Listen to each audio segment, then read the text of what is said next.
Everyone, welcome back to my new vlog. ಇನ್ನು ಯಾರೆಲ್ಲ ನನ್ನ ಚಾನಲ್ನ ಸಬ್ಸ್ಕ್ರೈಬ್ ಮಾಡ್ಕೊಂಡಿಲ್ಲ, ದಯವಿಟ್ಟು ಹೋಗಿ ಸಬ್ಸ್ಕ್ರೈಬ್ ಮಾಡಿಕೊಂಡು ವಿಡಿಯೋನ ಸಪೋರ್ಟ್ ಮಾಡಿ. ಮತ್ತು ಒಂದು ಪುಟ್ಟ ಲೈಕ್, ಶೇರ್, ಕಮೆಂಟ್ ಮಾಡಿ. ಮತ್ತು ಪಕ್ಕದಲ್ಲಿ ಕಾಣಿಸ್ತಿರೋ ಬೆಲ್ ಐಕನ್ನ ಪ್ರೆಸ್ ಮಾಡಿ. ಆವಾಗ ನಾನು ಅಪ್ಲೋಡ್ ಮಾಡೋ ಪ್ರತಿ ವಿಡಿಯೋದ ನೋಟಿಫಿಕೇಷನ್ ನಿಮಗೆ ಬಂದು ತಲುಪುತ್ತೆ. ಇವತ್ತು ಮಂಗಳವಾರ, ಇವತ್ತು ಸಾಯಂಕಾಲ ನೈಟ್ ವಿಡಿಯೋನ ಸ್ಟಾರ್ಟ್ ಮಾಡ್ಕೊಂಡಿದ್ದೀನಿ. ಇವತ್ತು ಸಾಯಂಕಾಲದ ಊಟಕ್ಕೆ ಚಪಾತಿ ಮತ್ತು ಪನ್ನೀರ್ ಬಟರ್ ಮಸಾಲಾನ ಪ್ರಿಪೇರ್ ಮಾಡೋಣ ಅಂತ ಅಂದ್ಕೊಂಡಿದ್ದೀನಿ. ಅಮ್ಮ ಚಪಾತಿ ಹಿಟ್ಟನ್ನ ಆಲ್ರೆಡಿ ಕಲಸಿ ಇಟ್ಟಿದ್ದಾರೆ. ಸ್ವಲ್ಪ ಪನ್ನೀರ್ ಅದೆಲ್ಲ ಬೇಕಿತ್ತು. ಜೆಪ್ಟೋದಿಂದ ಆರ್ಡ್ರ್ ಮಾಡ್ಕೊಂಡಿದ್ದೆ. ಅದಾದ ಆಫರ್ ಬೇರೆ ಇತ್ತು. ಪನ್ನೀರು ಮತ್ತು ಡೇಟ್ಸ್ ಎಲ್ಲ ಸ್ವಲ್ಪ ಬೇಕಿತ್ತು ಅಂದ್ಬಿಟ್ಟು ಆರ್ಡ್ರ್ ಮಾಡ್ಕೊಂಡಿದ್ದೆ. ನಾನು ಯಾವ ಥರ ಮಾಡ್ತೀನಿ ಪನ್ನೀರ್ ಬಟರ್ ಮಸಾಲಾನ ಅನ್ನೋದನ್ನು ಇವತ್ತಿನ ಒಂದು ವಿಡಿಯೋದಲ್ಲಿ ತೋರಿಸ್ಕೊಡ್ತೀನಿ. ಆಲ್ರೆಡಿ ನಾನು ಅಪ್ಲೋಡ್ ಮಾಡಿದ್ದೀನಿ, ಬಟ್ ಇವತ್ತು ಒಂದು ಸ್ವಲ್ಪ ಚೇಂಜಸ್ ಮಾಡೋಣ ಅಂತ ಅಂದ್ಬಿಟ್ಟು ಮತ್ತು ಆ ರೆಸಿಪಿನ ನಿಮ್ಮ ಜೊತೆ ನಾನು ಶೇರ್ ಮಾಡ್ಕೊತೀನಿ. ಯಾವ ರೀತಿ ಮಾಡ್ತೀನಿ, ಏನೇನು ಮಾಡ್ತೀನಿ ಅನ್ನೋದನ್ನು ತೋರಿಸ್ಕೊಡ್ತೀನಿ. ವಿಡಿಯೋನ ಸ್ಟಾರ್ಟ್ ಮಾಡ್ಕೊಳ್ಳೋಣ ಬನ್ನಿ. ಜೆಪ್ಟೋದಿಂದ ಒಂದು ಸ್ವಲ್ಪ ಐಟಮ್ಸ್ನ ಆರ್ಡ್ರ್ ಮಾಡ್ಕೊಂಡಿದ್ದೆ. ಮೇಯ್ನ ಪನ್ನೀರ್ ಬೇಕಿತ್ತು ಅಂದ್ಬಿಟ್ಟು ಇನ್ನೇನು ಪನ್ನೀರು ಒಂದೇ ಆರ್ಡ್ರ್ ಮಾಡೋದು ಅಂದ್ಬಿಟ್ಟು ಒಂದೆರಡು ಐಟಮ್ಸ್ನ ಆರ್ಡ್ರ್ ಮಾಡ್ಕೊಂಡಿದ್ದೆ. ಆಫರಲ್ಲಿ ತುಂಬಾ ಆಫರ್ ಸಿಕ್ಕಿತ್ತು ಅಂದ್ಬಿಟ್ಟು ಆರ್ಡ್ರ್ ಮಾಡಿದ್ದೆ. ಅಡುಗೆ ಮಾಡೋ ಅಷ್ಟರಲ್ಲಿ ಸ್ವಲ್ಪ ಹೊಟ್ಟೆ ಹಸಿತಾಯಿತು ಅಂದ್ಬಿಟ್ಟು ಚಾಕೋಸ್ನ ತಿಂದ್ಬಿಟ್ಟು ಅದಾದಮೇಲೆ ಅಡುಗೆನ ಸ್ಟಾರ್ಟ್ ಮಾಡಿದೆ. ಇಲ್ಲಿ ಪನ್ನೀರ್ ಮಾಡೋಕ್ಕೆ ಫಸ್ಟು 1 ಟೇಬಲ್ ಸ್ಪೂನು ಎಣ್ಣೆ ಹಾಕಿ ಈರುಳ್ಳಿನ ಫಸ್ಟು ಫ್ರೈ ಮಾಡಿಕೊಂಡು ಎತ್ತಿಟ್ಕೊತಾ ಇದ್ದೀನಿ. ಅದಾದ ನಂತರ ಅದೇ ಪಾತ್ರೆಗೆ ಇನ್ನು 1-2 ಟೇಬಲ್ ಸ್ಪೂನ್ ಆಗೋಷ್ಟು ಎಣ್ಣೆನ ಹಾಕ್ಕೊತಾ ಇದ್ದೀನಿ. ಈರುಳ್ಳಿನ ಒಂದು ಸ್ವಲ್ಪ ಗೋಲ್ಡನ್ ಬ್ರೌನ್ ಬಂದರೆ ಸಾಕು. ಅದಾದ ನಂತರ ಎತ್ತಿಟ್ಕೊಬೇಕು. 1-2 ಟೇಬಲ್ ಸ್ಪೂನ್ ಎಣ್ಣೆ ಹಾಕಿ, 1/2 ಟೇಬಲ್ ಸ್ಪೂನು ಜೀರಿಗೆ ಮತ್ತು ಈರುಳ್ಳಿ, 1-2 ಹಸಿಮೆಣಸಿನ್ಕಾಯಿ ಹಾಕಿ ಚೆನ್ನಾಗಿ ಫ್ರೈ ಮಾಡ್ಕೊತಾ ಇದ್ದೀನಿ. ಒಂದು ಸ್ವಲ್ಪ ಸಾಲ್ಟ್ ಹಾಕಿದ್ರೆ ಸ್ವಲ್ಪ ಬೇಗನೆ ಫ್ರೈ ಆಗಿಬಿಡುತ್ತೆ. ಇದಕ್ಕೆ 1 ಟೇಬಲ್ ಸ್ಪೂನ್ ಆಗೋಷ್ಟು ಬೆಳ್ಳುಳ್ಳಿ ಶುಂಠಿ ಪೇಸ್ಟ್ ಹಾಕಿ ಅದರ ಒಂದು ರಾ ಸ್ಮೆಲ್ ಹೋಗೋ ತನಕ ಫ್ರೈ ಮಾಡಿಕೊಂಡು, ನೀವು ಎಷ್ಟು ಜನಕ್ಕೆ ಮಾಡ್ತೀರಾ ಅಷ್ಟು ನೋಡಿಕೊಂಡು ಕ್ವಾಂಟಿಟಿ ಮೇಲೆ ಟೊಮೆಟೊನ ಕಟ್ ಮಾಡ್ಕೊಳ್ಳಿ. ಅದಾದ ನಂತರ ಸ್ವಲ್ಪ ಕೊತ್ತಂಬರಿ ಸೊಪ್ಪು, ಸ್ವಲ್ಪ ಅರಿಶಿನ ಹಾಕಿ ಅದನ್ನು ಕೂಡ ಚೆನ್ನಾಗಿ ಫ್ರೈ ಮಾಡ್ಕೊತಾ ಇದ್ದೀನಿ. ಒಂದು ಸ್ವಲ್ಪ ಸಾಲ್ಟ್ ಹಾಕಿ ಫ್ರೈ ಮಾಡ್ಕೊಳ್ಳೋದ್ರಿಂದ ಬೇಗನೆ ಕುಕ್ ಆಗಿಬಿಡುತ್ತೆ. ಸೊ ಅದರಿಂದ ಇದಕ್ಕೆ ಒಂದು ಸ್ವಲ್ಪ ಗೋಡಂಬಿನ ಆ್ಯಡ್ ಮಾಡ್ಕೊತಾ ಇದ್ದೀನಿ. ಅದನ್ನು ಕೂಡ ಚೆನ್ನಾಗಿ ಮಿಕ್ಸ್ ಮಾಡಿಕೊಂಡೆ. ಪನ್ನೀರ್ನ ನಂದಿನಿ ಪನ್ನೀರನ್ನ ತರಿಸ್ಕೊಂಡಿದ್ದೆ. ನಂದಿನಿ ಪನ್ನೀರ್ ಅಷ್ಟೇ ತುಂಬಾ ಚೆನ್ನಾಗಿರುತ್ತೆ. ತೊಳ್ಕೊಂಡು ನೀಟಾಗಿ ನಿಮ್ಗೆ ಯಾವ ಶೇಪ್ ಬೇಕೋ ಆ ಶೇಪಲ್ಲಿ ನೀವು ಕಟ್ ಮಾಡ್ಕೊಬೋದು.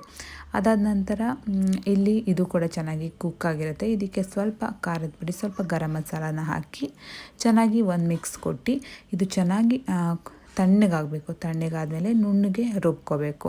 ಇದೆಲ್ಲ ಆರೋ ಅಷ್ಟರಲ್ಲಿ ಈ ಕಡೆ ಚಪಾತಿನೂ ಕೂಡ ಮಾಡ್ಕೊಂಡಿದ್ದಾಯಿತು. ನಿಮಗೆ ಯಾವ ಶೇಪ್ ಬೇಕೋ ಆ ಥರ ಒಂದು ಶೇಪಲ್ಲಿ ನೀವು ಮಾಡ್ಕೊಬೋದು. ಚಪಾತಿ ತುಂಬಾ ಹೆಲ್ದಿ ಮತ್ತು ನನಗೆ ತುಂಬಾ ಇಷ್ಟ ಆಗುತ್ತೆ. ನನಗೆ ಅಷ್ಟಾಗಿ ರೈಸ್ ಐಟಮ್ ಇಷ್ಟ ಆಗೋದಿಲ್ಲ.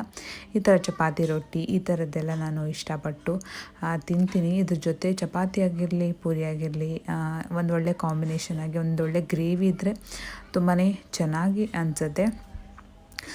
ಚಪಾತಿನೂ ಕೂಡ ಅಷ್ಟೇ ಒಂದು ಸ್ವಲ್ಪ ಹೊತ್ತು ನೆನೆಸಿಟ್ರೆ ತುಂಬ ಸಾಫ್ಟಾಗಿ ಬರುತ್ತೆ. ಇವಾಗ ಅದೆಲ್ಲ ರುಬ್ಕೊಂಡಿದ್ದಾಯಿತು. ಇವಾಗ ಅದೇ ಕಡಾಯಿಗೆ 1 ಟೇಬಲ್ ಸ್ಪೂನ್ ಅಥವಾ 1.5 ಟೇಬಲ್ ಸ್ಪೂನ್ ಆಗೋಷ್ಟು ತುಪ್ಪನ ಹಾಕ್ಕೊಂಡಿದ್ದೀನಿ. ತುಪ್ಪನಾದರೂ ಹಾಕ್ಕೊಬೋದು ಅಥವಾ ಬಟರ್ ಬರುತ್ತೆ ನೋಡಿ, ಬಟರ್ ಆದರೂ ಹಾಕ್ಕೊಬೋದು. ನಮ್ಮ ಮನೇಲಿ ಬಟರ್ ಖಾಲಿಯಾಗಿತ್ತು ಅಂದ್ಬಿಟ್ಟು ನಾನು ತುಪ್ಪನ ಆ್ಯಡ್ ಮಾಡ್ಕೊಂಡಿದ್ದೀನಿ. ನಿಮ್ಗೆ ಕಂಫರ್ಟಬಲ್, ನಿಮ್ಗೆ ಯಾವುದು ಇಷ್ಟ ಆಗುತ್ತೋ ಅದನ್ನು ಹಾಕ್ಕೊಳ್ಳಿ. ಮತ್ತು ಇದಕ್ಕೆ 1/4 ಟೇಬಲ್ ಸ್ಪೂನ್ ಆಗೋಷ್ಟು ಜೀರಿಗೆನ ಹಾಕ್ಕೊಂಡಿದ್ದೀನಿ. ಸ್ವಲ್ಪ ಜೀರಿಗೆ ಎಲ್ಲ ಬಿಸಿ ಆದಮೇಲೆ ನೀವೇನು ರುಬ್ಕೊಂಡಿರ್ತೀರಲ್ವ ಅದನ್ನು ಹಾಕಿಬಿಟ್ಟು ಚೆನ್ನಾಗಿ ಕುದಿಸ್ಬೇಕು. ತುಂಬ ಈಸಿಯಾಗಿ ಮಾಡ್ಕೊಬೋದು. ಸ್ವಲ್ಪ ಇದನ್ನು ಸಪ್ರೇಟಾಗಿಯೂ ಕುಕ್ ಮಾಡ್ಕೊತಾರೆ. ಬಟ್ ಒಂದೇ ಕಡಾಯಲ್ಲಿ ಎಲ್ಲನೂ ಫ್ರೈ ಮಾಡಿಕೊಂಡು ಮಾಡೋದ್ರಿಂದ ಟೈಮ್ ತುಂಬಾ ಸೇವ್ ಆಗುತ್ತೆ. ಇದಕ್ಕೆ ಸ್ವಲ್ಪ ಕಸ್ತೂರಿ ಮೇಥಿನ ನಾನು ಆ್ಯಡ್ ಮಾಡ್ಕೊಂಡಿದ್ದೀನಿ. ಯಾವುದೇ ಗ್ರೇವಿಗೆ ಆದ್ರೂ ಅಷ್ಟೇ ಕಸ್ತೂರಿ ಮೇಥಿನ ನೀವು ಒಂದು ಸಲ ಆ್ಯಡ್ ಮಾಡಿ ನೋಡಿ, ತುಂಬಾ ಟೇಸ್ಟು ತುಂಬಾ ಚೆನ್ನಾಗಿರುತ್ತೆ. ಏನೇ ಅಡುಗೆ ಮಾಡಿದ್ರೂ ಅಷ್ಟೇ, ಮತ್ತು ಇನ್ಕ್ಲೂಡ್ ಚಪಾತಿಗೂ ಅಷ್ಟೇ ಸ್ವಲ್ಪ ಉಪ್ಪು, ಖಾರ ಮತ್ತು ಈ ಒಂದು ಕಸ್ತೂರಿ ಮೇಥಿನ ಹಾಕಿ ಚೆನ್ನಾಗಿ ಕಲಸಿ ಚಪಾತಿ ನಾದೋದ್ರಿಂದನೂ ಅದು ಒಂಥರ ತುಂಬಾ ಡಿಫ್ರೆಂಟ್ ಟೇಸ್ಟ್ ಬರುತ್ತೆ. ಒಂದು ಸಲ ನೀವು ಟ್ರೈ ಮಾಡಿ, ಹೇಗೆ ಮಾಡಿದ್ರೂ ಚೆನ್ನಾಗಿ ಬರುತ್ತೆ. ಬಟ್ ಉಪ್ಪು, ಖಾರ ಎಲ್ಲ ಒಂದು ಹದವಾಗಿ ಹಾಕಿದ್ರೆ ಯಾವುದೇ ಅಡುಗೆ ಆದರೂ ಅಷ್ಟೇ ತುಂಬ ಅಂದರೆ ತುಂಬ ಚೆನ್ನಾಗಿ ಬರುತ್ತೆ. ಇವಾಗ ಏನು ರುಬ್ಕೊಂಡಿದ್ನಲ್ವ ಅದನ್ನು ಹಾಕ್ಕೊಂಡಿದ್ದೀನಿ. ಮತ್ತು ಆವಾಗಲೇನು ಪನ್ನೀರ್ ಕಟ್ ಮಾಡ್ಕೊಂಡಿದ್ನಲ್ಲ, ಪನ್ನೀರು ಮತ್ತು ಈರುಳ್ಳಿ ಫ್ರೈ ಮಾಡ್ಕೊಂಡಿದ್ನಲ್ವ, ಈರುಳ್ಳಿನ ಆ್ಯಡ್ ಮಾಡ್ಕೊಳ್ಳೋದು, ಸ್ವಲ್ಪ ಉಪ್ಪು ಖಾರ ಹಾಕೋದು ಅಷ್ಟೇ. ತುಂಬಾ ಈಸಿಯಾಗಿ ಮಾಡ್ಕೊಳ್ಳೋದು. ಇದಕ್ಕೆ ನೀವು ವೆಜಿಟೇಬಲ್ಸ್ ಬೇಕಂದರೆ ಸ್ವಲ್ಪ ಕ್ಯಾರೆಟ್ ಅಥವಾ ಬೀನ್ಸ್ನ ಅದನ್ನು ಕೂಡ ಫ್ರೈ ಮಾಡಿಕೊಂಡು ಹಾಕ್ಕೊಬೋದು, ಅದೂ ಕೂಡ ತುಂಬಾ ಚೆನ್ನಾಗಿರುತ್ತೆ. ಮತ್ತು ಬಟಾಣಿ ಹಾಕ್ಕೊಬೋದು. ನಮ್ಮನೇಲಿ ಬಟಾಣಿ ಇರಲಿಲ್ಲ ಅಥವಾ ಕ್ಯಾಪ್ಸಿಕಮ್ನ ಇದ್ರೂ ಕೂಡ ಕ್ಯಾಪ್ಸಿಕಮ್ ಈರುಳ್ಳಿ ಎಲ್ಲ ಫ್ರೈ ಮಾಡಿಕೊಂಡು ಹಾಕ್ಕೊಬೋದು, ತುಂಬಾ ರುಚಿಯಾಗಿರುತ್ತೆ. ಅಥವಾ ಏನೂ ಹಾಕ್ಕೊಳ್ಳೋಕ್ಕೆ ಏನೂ ಇಲ್ಲ ಅಂದರೆ ಇದೇ ಥರ ಪ್ಲೇನಾಗಿ ಮಾಡ್ಕೊಬೋದು. ಹೆಂಗೆ ಮಾಡಿಕೊಂಡ್ರೂ ಚೆನ್ನಾಗಿರುತ್ತೆ. ಬಟ್ ಸ್ವಲ್ಪ ಗೋಡಂಬಿನ ಸ್ವಲ್ಪ ಜಾಸ್ತಿ ಹಾಕಿದ್ರೆ ಅದೊಂಥರ ಥಿಕ್ನೆಸ್ ತುಂಬಾ ಚೆನ್ನಾಗಿ ಬರುತ್ತೆ, ಒಂಥರ ಫ್ಲೇವರ್ ತುಂಬಾ ಚೆನ್ನಾಗಿರುತ್ತೆ. ನೀವು ಒಂದ್ಸಲ ಈ ಥರ ಟ್ರೈ ಮಾಡಿ. ಯಾಕಂದರೆ ಸಾಮಾನ್ಯವಾಗಿ ನಾವು ಟೊಮೆಟೊ ಗೊಜ್ಜು, ಈರುಳ್ಳಿ ಗೊಜ್ಜು, ಅದು ಇದು ಏನೇನೋ ಮಾಡ್ತಾ ಇರ್ತೀವಿ, ತರಕಾರಿ ಗೊಜ್ಜು ಅಂತ ಅಂದ್ಬಿಟ್ಟು. ಬಟ್ ಇದರಲ್ಲಿ ಸ್ವಲ್ಪ ಈರುಳ್ಳಿ, ಸ್ವಲ್ಪ ತರಕಾರಿ ಎಲ್ಲ ಮಿಕ್ಸ್ ಮಾಡ್ಕೊಂಡು ಮಾಡೋದ್ರಿಂದ ಒಂಥರ ಟೇಸ್ಟು ತುಂಬಾ ಚೆನ್ನಾಗಿರುತ್ತೆ. ಮತ್ತು ಪನ್ನೀರ್ ಬಟರ್ ಮಸಾಲ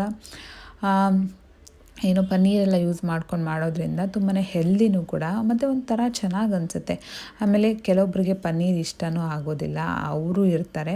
ಬಟ್ ಯಾವಾಗಲೂ ಅಷ್ಟೇ ಪನ್ನೀರ್ನ ಈ ಥರ ಪನ್ನೀರ್ ಬಟರ್ ಮಸಾಲಾಗೆ ಯಾವಾಗ್ಲೂ ಪನ್ನೀರನ್ನ ಫ್ರೈ ಮಾಡಿಬಿಟ್ಟು ಹಾಕಬಾರ್ದು. ಪನ್ನೀರು ಎಷ್ಟು ಸಾಫ್ಟಾಗಿರುತ್ತೆ ಅಷ್ಟು ತಿನ್ನೋಕ್ಕೆ ಚೆನ್ನಾಗಿ ಬರುತ್ತೆ. ಕೆಲವೊಬ್ಬರು ಫ್ರೈ ಮಾಡಿಬಿಟ್ಟು ಹಾಕ್ತಾರೆ, ಬಟ್ ಫ್ರೈ ಮಾಡಿಬಿಟ್ಟು ಹಾಕಿದ್ರೆ ನನಗೆ ಅಷ್ಟೊಂದು ಇಷ್ಟ ಆಗೋದಿಲ್ಲ. ಮತ್ತು 1 ಟೇಬಲ್ ಸ್ಪೂನ್ ಆಗೋಷ್ಟು ಸಕ್ಕರೆನ ಹಾಕ್ಕೊಂಡಿದ್ದೀನಿ. ಸಕ್ಕರೆ ಹಾಕ್ಕೊಂಡ್ರೇ ಪನ್ನೀರ್ ಬಟರ್ ಮಸಾಲೆಗೆ ಒಂದು ಟೇಸ್ಟ್ ಬರೋದು. ತುಂಬಾ ಚೆನ್ನಾಗಿರುತ್ತೆ. ಯಾರಾದರೂ ಯೂಸ್ ಮಾಡಿಲ್ಲ ಸಕ್ಕರೆನ ಹಾಕ್ಕೊಳ್ಳಲ್ಲ ಅಂತಂದರೆ ದಯವಿಟ್ಟು ಒಂದು ಸಲ ಸಕ್ಕರೆನ ಹಾಕಿ ಒಂದು ಸಲ ಮಾಡಿ ನೋಡಿ. ತುಂಬ ಅಂದರೆ ಎಷ್ಟು ಚೆನ್ನಾಗಿರುತ್ತೆ ಅಂದರೆ, ಒಂದು 2 ಚಪಾತಿ ತಿನ್ನೋರು ಮಿನಿಮಮ್ ಒಂದು 3-4 ಚಪಾತಿ ಅಂತೂ ತಿಂದೇ ತಿಂತಾರೆ. ಚೆನ್ನಾಗಿ ಉಪ್ಪು ಖಾರ ಎಲ್ಲ ನೋಡಿಕೊಂಡು ಒಂದು 2-3 ಕುದಿಸ್ಬಿಟ್ರೆ ಸಾಕು. ಖಾರ ಏನೋ ಆವಾಗಲೇ ಹಾಕಿದ್ವಲ್ಲ, ಅಷ್ಟಾಗಿ ಈ ಒಂದು ಪನ್ನೀರ್ ಬಟರ್ ಮಸಾಲೆಗೆ ಜಾಸ್ತಿ ಖಾರ ಹಾಕಬಾರ್ದು. ಸ್ವಲ್ಪ ಸ್ವೀಟಾಗಿ, ಸ್ವಲ್ಪ ಹುಳಿಯಾಗಿ, ಸ್ವಲ್ಪ ಮೀಡಿಯಮ್ ಖಾರ ಇದ್ದರೆ ತುಂಬಾ ಚೆನ್ನಾಗಿರುತ್ತೆ. ಮಕ್ಕಳು ಮತ್ತು ದೊಡ್ಡವರು ಚಿಕ್ಕವರು ಎಲ್ಲರಿಗೂ ಇಷ್ಟ ಆಗುತ್ತೆ. ಯಾಕಂದರೆ ಮಕ್ಳಿಗಂದರೆ ಹೆವಿ ಖಾರ ಇರೋದಿಲ್ಲ, ಸ್ವಲ್ಪ ಸ್ವೀಟ್ನೆಸ್ ಇರೋದ್ರಿಂದ ಒಂಥರ ಇಷ್ಟಪಟ್ಟು ತಿಂತಾರೆ. ಅದರಲ್ಲೂ ಚಪಾತಿ ಜೊತೆಗಂದರೆ ತುಂಬಾ ಚೆನ್ನಾಗಿರುತ್ತೆ.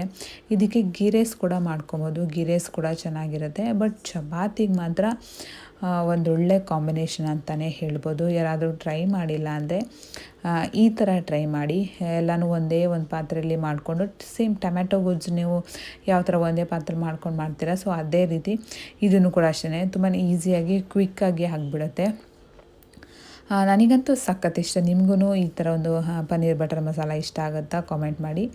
ಸ್ವಲ್ಪ ಕೊತ್ತಂಬರಿ ಸೊಪ್ಪು ಉದುರಿಸ್ಬಿಟ್ರೆ ಮುಗೀತು. ತುಂಬಾ ಚೆನ್ನಾಗಿರುತ್ತೆ. ಒಂದು ಸಲ ಟ್ರೈ ಮಾಡಿ ನನಗೆ ಡೆಫಿನೆಟ್ಲಿ ಕಾಮೆಂಟ್ ಮಾಡಿ ಹೇಳಿ ಹೇಗೆ ಬಂತು, ಹೆಂಗಿತ್ತು, ಏನಾಯಿತು ಅಂತ ಅಂದ್ಬಿಟ್ಟು. ಮತ್ತು ವಿಡಿಯೋ ಇಷ್ಟ ಆಗಿದೆ ಪ್ಲೀಸ್ ಲೈಕ್, ಶೇರ್, ಕಮೆಂಟ್ ಮಾಡಿ, ಸಬ್ಸ್ಕ್ರೈಬ್ ಮಾಡ್ಕೊಂಡು ಸಪೋರ್ಟ್ ಮಾಡಿ. Love you all.